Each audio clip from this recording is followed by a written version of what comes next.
கிறிஸ்துவுக்குள் மிகவும் பிரியமான சகோதர சகோதரிகளே, இயேசு கிறிஸ்துவின் நாமத்தினாலே உங்கள் யாவருக்கும் எனது அன்பின் நல்வாழ்த்துதலையும் வணக்கத்தையும் தெரிவித்துக் கொள்கிறேன். இன்றைய பகலின் குளிர்ச்சியான நாளின் தியான வசனம் யோவான் எழுதின சுவிசேஷம் 19ஆம் அதிகாரம் 31ஆம் வசனம். அவர்களுடைய காலெலும்புகளை முறிக்கும்படிக்கும் உடல்களை எடுத்து போடும்படிக்கும் உத்தரவு கேட்டுக்கொண்டார்கள். இயேசு சிலுவையில் அறையப்பட்ட பின்பு தாகமாயிருக்கிறேன் என்று சொன்னதினாலே அவர்கள் காடியை ஈசோப்பு தண்டில் மாட்டி வாயினிடத்தில் நீட்டினார்கள். இயேசு அந்த காடியை வாங்கின பின்பு முடிந்தது என்று சொல்லி தலையை சாய்த்து தம்முடைய உயிரை பிதாவாகிய தேவனிடத்தில் ஒப்பு கொடுத்து விட்டார் என்று பார்க்கின்றோம். இயேசு உயிரை ஒப்பு கொடுத்த நாள் பஸ்கா பண்டிகையின் ஓய்வு நாளுக்கு முந்தின நாளாகிய ஆயத்த நாளாயிருந்தது. போர் சேவகர் வந்தார்கள். போர் சேவகரில் ஒருவன் ஈட்டியினால் அவர் விலாவை குத்தினான். அவர் உயிர் பிரிந்து உடல் மட்டும்தான் இருந்தது. ஆனால் ஈட்டியினால் குத்தப்பட்டதும் உள்ளே இருந்து இரத்தமும் தண்ணீரும் வந்தது. உயிர் போன பின்பு இரத்தம் உறைந்துவிடும். ஆனால் இயேசுவின் உயிர் பிரிந்த பின்பும் இரத்தம் அப்படியே இருந்தது. அதை கண்ட போர் சேவகன் சாட்சி சொல்கிறான், இவர் உண்மையாகவே தேவனுடைய குமாரன் என்று. அடுத்த நாள் பஸ்கா பண்டிகையின் ஓய்வு நாளாயிருக்கிறபடியால் ஓய்வு நாளில் உடல்கள் தொங்கிக் கொண்டு சிலுவையில் இருக்கக்கூடாது என்பதற்காக அவர்களுடைய 3 பேரின் காலெலும்புகளையும் முறிப்பதற்கு அரசாங்கத்திடம் உத்தரவு கேட்டுக்கொண்டார்கள். சிலுவையில் தொங்கிக் கொண்டிருக்கும்போது அந்த மனிதன் உயிருக்காக போராடி பலவாறு புலம்புவான்.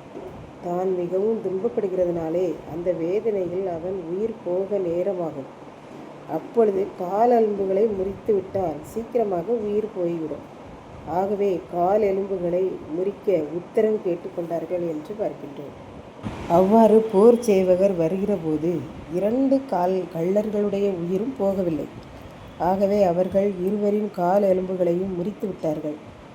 அவர்கள் இயேசுவிடம் வரும்போது இயேசுவின் உயிர் போயிருந்தது. ஆகவே அவர்கள் இயேசுவின் கால் எலும்புகளை முறிக்கவில்லை. அவ்வளவு வலி வேதனையிலும் இயேசு தான் இந்த உலகத்திற்கு வந்த வேலை முடிந்துவிட்டது என்கிற மன திருப்தியிலே இருந்தபடியால் அவர் தன்னை குறித்து புலம்பாமல் மரண பயமில்லாமல் சீக்கிரம் உயிரை விட்டிருக்கிறார் என்று பார்க்கின்றோம். இப்படித்தான் ஒரு குடும்பத்தில் மகன் +2 முடித்திருக்கிறார். அதன் பின்பு மேற்கல்வியில் சேர்க்க வேண்டும். அவனுடைய பெற்றோர் அவனை பொறியியல் கல்லூரியில் சேர்க்க ஆசைப்பட்டனர். ஆகவே அவர்கள் ஒரு தனியார் பொறியியல் கல்லூரிக்கு சென்று அந்த தலைமை அதிகாரியிடம் பேசி அந்த கல்லூரியில் தன்னுடைய பிள்ளையை சேர்ப்பதற்கான உத்தரவை வாங்கி கொண்டார்கள். தேர்வு முடிவுகள் வந்ததும் தன்னுடைய பையனை இங்கே கொண்டு வந்து சேர்த்து விடுவேன் என்று உத்தரவு வாங்கி கொண்டார்கள். தேர்வு முடிவும் வந்தது. இவர்கள் மகன் தான் நினைத்ததை விட நல்ல மதிப்பெண்கள் எடுத்திருந்தான். இவனுக்கு அரசாங்க கல்லூரியிலேயே இலவசமாக இடம் கிடைக்கும். அந்த அளவுக்கு அவனுடைய மதிப்பெண் இருந்தது.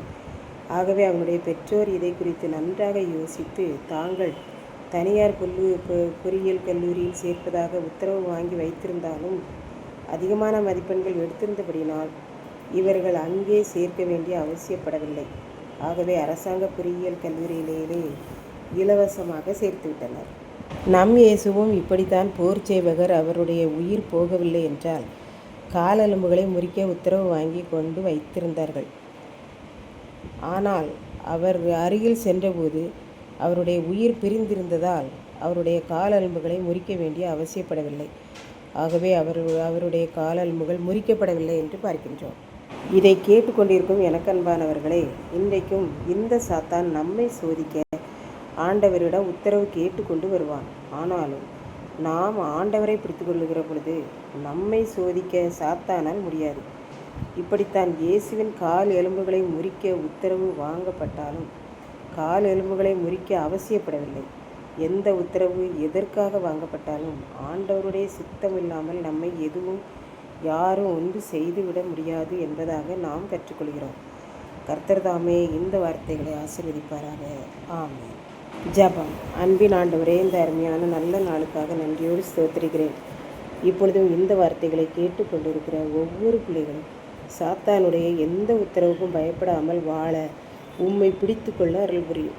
மீட்பர் இயேசு கிறிஸ்துவின் நாமத்திலே தாழ்மையோடு வேண்டிக் கொள்கிறேன் பிதாவே. ஆமென்.